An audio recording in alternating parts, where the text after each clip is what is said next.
Good evening, I'm Jeff Glor. High-stakes trade talks lasted for just 2 hours today. Then the U.S. and China walked away with no deal.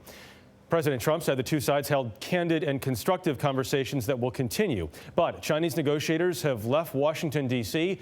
with no plans to return. And the U.S. has slapped huge new tariffs on hundreds of billions in Chinese goods, potentially impacting hundreds of millions of Americans. Ben Tracy is at the White House. The talks ended with handshakes, but no deal. Now the 10-month-long trade dispute between the world's two largest economies appears to be an all-out war.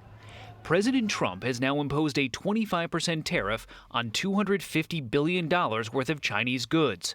He's threatening a 25% tariff on another $325 billion worth of imports, basically everything China sends to the U.S. We're going to be taking in more money than we've ever taken in.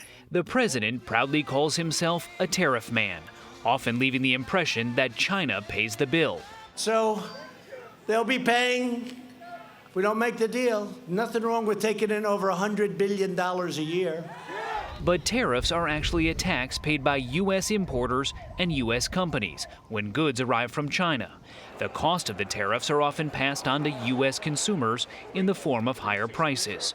The Chinese don't technically pay anything, but their goods do become more expensive, which can weaken their economy. You're going to see both American companies and Chinese companies probably being, hurt equally by the tariffs. So there's going to be symmetric pain being felt, I think, on both sides of the Pacific Ocean. In a torrent of trade tweets this morning, the president seemingly acknowledged the impact on U.S. companies, declaring, "Build your products in the United States, and there are no tariffs."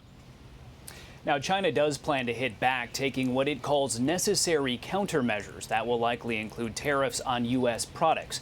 In the meantime, China's vice premier says the two sides have agreed to hold more talks. Jeff? Ben Tracy, thank you very much, Ben.